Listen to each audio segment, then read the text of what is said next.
Welcome to another installment of Deconstructing Babylon, where we discern the signs and symbols of the mystery religion of Hollywood Babylon. I'm the Discerning Clerk, and I use a biblical framework to deconstruct my favorite movies from the 90s. Noticed your eyeglasses. They don't have any lenses in them. They're my dad's. The lenses hurt my eyes. Before Messiah ascended to the right hand of the Father, his disciples asked him what would be the signs of his return, and he told them not to be deceived. If you read your Bible from the beginning, you'll read that the prophets wrote far more about his second coming than his first. And to be fair, the Jews of his day were probably expecting the conquering king that would set his people free from Rome and unite them in peace, which is exactly what Messiah will do when he returns. But until then, we, his scattered church, must endure to the end. We cannot be deceived and distracted by the many lies that bombard us from all sides and systems, including those coming from the entertainment industry. And as I always say, don't take my word for it. Know the word for yourself, so that you are not deceived. I can clearly remember watching today's selection in the movie theater. At the time, I was hesitant to think I would enjoy it, but I was pleasantly surprised. Of course, I was not as familiar with director David Fincher as I am now. The Game was released in 1997 and receives a full 5 stars from the Video Movie Guide, which says, "Corporate executive Michael Douglas has lost focus. He's successful, but just going through the motions, both at home and at work. Then brother Sean Penn comes up with a surprising birthday present that sends Douglas on a trip straight to his own personal hell. This clever, thought-provoking film packs a punch and invites second and third viewings." Rated R. As usual, it has been quite a few years since I've watched this film, but I'm certain we will see some scary symbolism and accurate propaganda predictions. So, let's see what we see in The Game. The first image we are shown is what appears to be a father and young son, as they pose for an unsmiling photo together. Then some retro video footage of all manner of clips, people, and places. This is a wealthy family who host garden parties, go yachting, have a large property with a pool. We get the shot of the father and son a few more times, including one of the father walking away.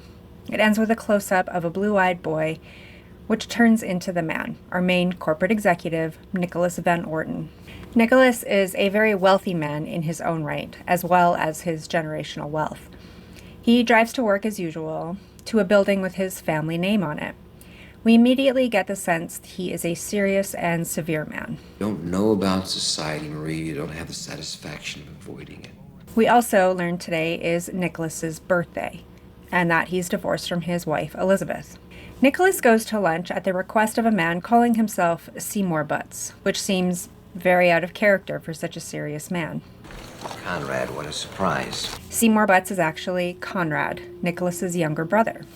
The two brothers have a seemingly complicated and distant relationship, yet Conrad has a plan for his big brother's birthday. October 12th, Nikki's birthday. October 11th. Conrad gives Nicholas a gift, an innocuous card with a triangle logo from Consumer Recreation Services. A profound life experience. Nicholas goes home to a vast empty mansion. He eats alone, sits alone, and seems to prefer it that way. Before his birthday is over, he gets a call from Elizabeth, who is concerned because of Nicholas's father. Apparently, his father died at the same age Nicholas is now. Because of your father. That's right, he was 48, wasn't he? I hadn't really thought about it until now. But he has thought about it. He remembers watching his father jump from the roof of their house when Nicholas was just a boy. One day, Nicholas finds himself at the building of Consumer Recreation Services, or CRS. Intrigued, he visits the business office to inquire about the mysterious gift he received from Conrad. So what is this for? What are you selling? Oh, it's a game. Nicholas meets with a Mr. Feingold at CRS, who eats out of to-go containers from New Moon Cafe, and we get our first smile from Nicholas Van Orton. Nicholas jumps through the hoops of their application forms, psychological tests, and physical fitness exams. How much longer is this going to take?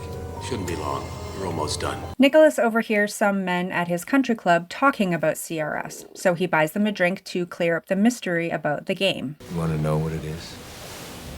What it's all about? John chapter 9, verse 25. John chapter 9 tells of the miracle when Messiah healed a man who had been blind from birth.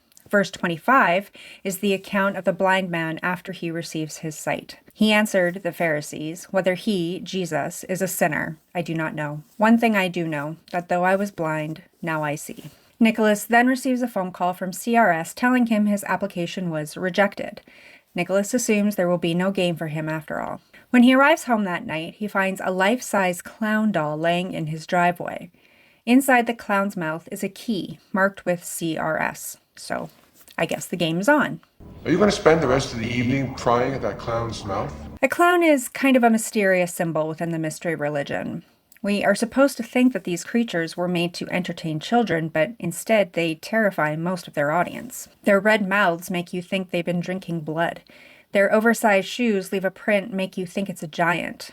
And the black and white face paint is duality at its finest. The business news anchor on Nicholas's TV begins speaking directly to him and tells him he will receive more keys as part of the game. You're having a conversation with your television. Nicholas is on high alert for elements of the game as he spots another clown at the airport, but it leads to nothing other than making him paranoid. He plans to meet Conrad for dinner, and while he waits, a clumsy server covers Nicholas with a tray of red wine. The server, Christine, is subsequently fired, not for her mistake, but for her insubordination. Nicholas follows Christine out of the restaurant before Conrad even shows up for dinner, and the game starts to ramp up as a man collapses in the street. Christine steps in to help and ropes Nicholas along. Ride with your wife and we'll meet at the hospital. The hospital? 2 blocks away. She's not my wife. When they arrive at the hospital, all the lights go out and all the people suddenly vanish, leaving Nicholas and Christine alone to figure it out. They enter a parkade elevator, and Nicholas tries his CRS key, which works to get the elevator moving. The elevator happens to lead into the CRS building again, but the two take off quickly when they trip an alarm. Besides security, they have to outrun a guard dog that pursues them in the streets. So where's your modesty around attack dogs? A dog in a movie tends to represent God, using the occultic law of reversal. Being pursued by a dog that's looking to bring you to justice is pretty symbolic. To get away, Nicholas and Christine drop into large dumpsters, which also seems symbolic, or maybe it's just humiliating. They walk to Nicholas's office to get cleaned up. You got a shower in your office? Yeah. Are you an athlete or something? No, I'm an investment banker. Oh, he's an investment banker. That makes sense. Before she leaves in a taxi, Christine confesses that someone paid her to spill drinks on Nicholas, but she doesn't say who. Nicholas finally makes it home and sleeps in late for probably the first time in his life. When his executive assistant calls, he asks her to track down the briefcase that he left in the elevator at the CRS building. I left my briefcase at 1019 Montgomery Street. Could you check with Lost and Found, please? The numbers of the address are another symbol. 119 or 911 or 911. This is a predictive pointer to that fateful day in 2001 in New York. And even though this film is set in San Francisco, the Twin Towers are coming down. The plot thickens when Nicholas is told his credit card is at the front desk of a swanky hotel. When he visits the room he's meant to have rented, it becomes clear he's being framed for all manner of undesirable and unbecoming behavior. We briefly get some mirror symbolism with Nicholas, which tends to reveal the inner man, or the dual man, but also a broken mirror, indicating his inner man is broken and hurting him. Nicholas becomes more and more paranoid as the game progresses. Everything keeps changing, and he doesn't know who he can trust. His own image has been impersonated and defrauded. Are you okay? Tell me not to worry. The next key Nicholas receives is a manual handle, and he will find this one comes in handy. Sorry. Going forward, Nicholas arms himself with a firearm even though he knows he's in a game and his life isn't really at risk, or shouldn't be. Conrad shows up at Nicholas's house and is in a frantic state. He rants and raves about CRS, claiming they're out of control. Conrad's paranoia is rampant, and he accuses Nicholas of being in on the torment when he finds dozens of CRS keys in Nicholas's vehicle. The two brothers argue in the street, and we get even more interesting symbolism with a staircase and streetlight. The older brother above, the younger brother below. The older brother in the light, the younger in the dark, wearing dual black and white. Nicholas gets trapped in a CRS-owned taxi, and as the driver speeds and weaves through the city at night, we get our first shot of the Golden Gate Bridge. As much as Hollywood Babylon features the Twin Towers, they equally feature the Golden Gate Bridge. So it always seems like predictive programming regarding the West Coast crossing. The driverless taxi plunges into the water below the bridge with Nicholas trapped inside. It's a game. It's a game. He remembers the key handle and uses it to escape. Anytime I see a character go into water and come out, it seems to me a baptism of sorts, which represents rebirth or new life. When Nicholas tries to provide evidence of the game or CRS, things change.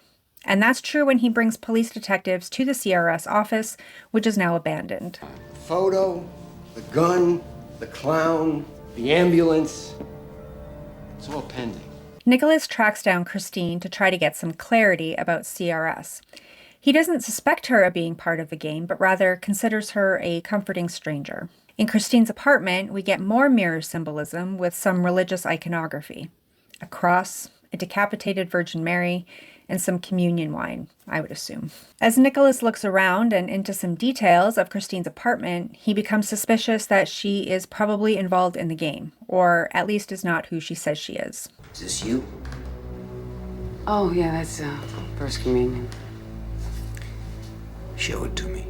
Until masked men come out of the darkness and open fire on them. Christine and Nicholas escape quickly, but the masked men pursue, and Nicholas is left with even more questions. You want to know? Because if I'm gone, you never will. Christine tells Nicholas that this is all about stealing his money, and now they have it, so they're trying to get rid of him. Nicholas brings Christine to a remote family cabin. It's just money. You should be glad you're alive. Nicholas gets a call from his lawyer, who tells him nothing is wrong, that all his money is there, and nothing has been touched. My attorney says that nothing is missing. As Nicholas still becomes more paranoid and distressed, he realized he's been drugged, and in a stupor, he knocks over a chessboard. How symbolic.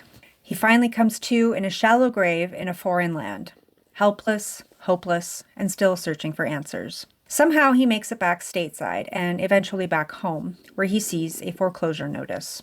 Who knows how long he's been gone. After getting cleaned up, he goes to his ex-wife, Elizabeth, for help. You know that you're the only person that I can trust. He tries to make amends with Elizabeth until a TV commercial catches his eye and he sees a familiar person on the screen, Mr. Feingold.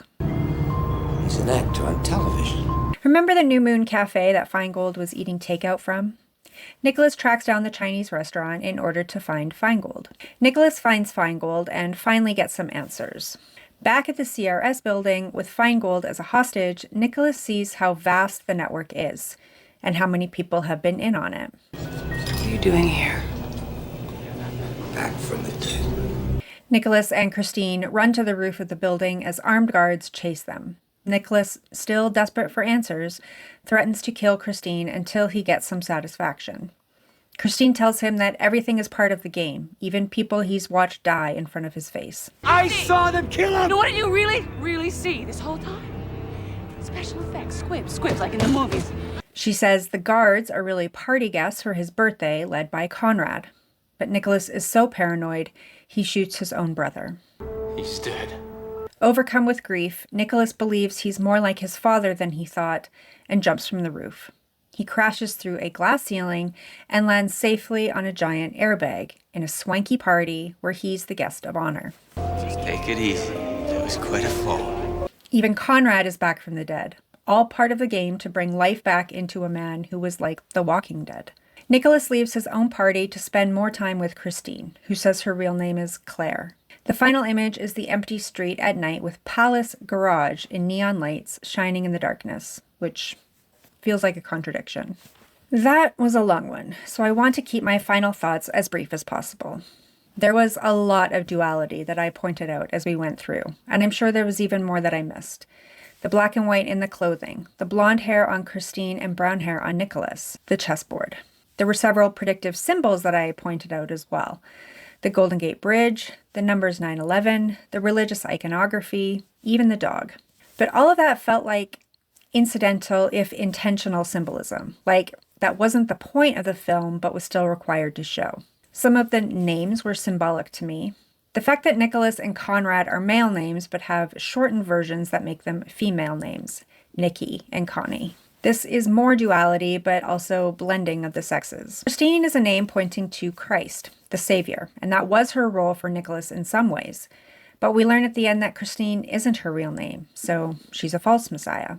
The ex-wife Elizabeth has EL in her name, pointing to the Most High God. Even her new husband's name is Mel, also containing the EL, and their daughter Rachel, also containing EL. That set-apart family that is linked to Nicholas seemed more to represent the Most High, but they were not the focal point, more like a lifesaver for the main character, a godly family he could rely on. Is there a villain in the game? No one I could really point to, so it doesn't seem like a hero's journey. But what was meant to be the goal of Nicholas being involved in the game? What lesson was he meant to learn about himself, his life, or the people around him? The synopsis says that he's lost his focus, but that doesn't seem to be the case. He was incredibly focused on his work, so much so that he pushed his wife away and probably all the other people in his life. So maybe it was meant to refocus him on his family, but the only family he has is Conrad, and they seem to reconcile a bit at the end, but that could have easily happened without the game. I think we have to look at the premise as a whole rather than the minute details that I typically do. CRS is a 3-letter agency that has a vast network of actors involved in their deceptions. They make it seem like people in front of you die. They threaten your livelihood. They gaslight, impersonate, manipulate, and then laugh it off. It's just a game. It's not real. And so it makes me think of other 3-letter agencies that are heavily involved in deceiving the people on a world stage. They use actors. The police are involved. No one can be trusted. People die live on TV. They impersonate people and make us think what we're seeing is real. And one recent public execution comes to mind, especially the divided reaction to it. And someone is behind it. But we will never know, just like Nicholas never met the boss at CRS. He just dropped it entirely. One last thing I want to mention is the father-son and 2 brothers relationships. These are big themes that run throughout the Bible. The father who loves his son, the rightful heir who receives a double portion, but the second-born is preferred. I wonder how much of him there is in me. Not much, I think. Nicholas didn't want to be like his father, but felt like he was anyway. Yet he had no son of his own. The legacy of Nicholas and Conrad's father was purely financial, but his absence clearly had a lasting impact on his sons. Consider the brothers in the Bible: Cain and Abel, Ishmael and Isaac, Esau and Jacob. Even the parable of the prodigal son pits the older against the younger. There's tension, animosity, enmity, and murder. Well, that's enough for today. Thank you for enduring to the end. Give the video a thumbs up if you agree and a thumbs down if you disagree. Comment below what you think I missed with this one, and to recommend any 90s movie you'd like me to deconstruct in the future. Subscribe to the channel if you'd like to see more content like this, but don't follow me. Follow the one who saves you. And until next time, keep looking up.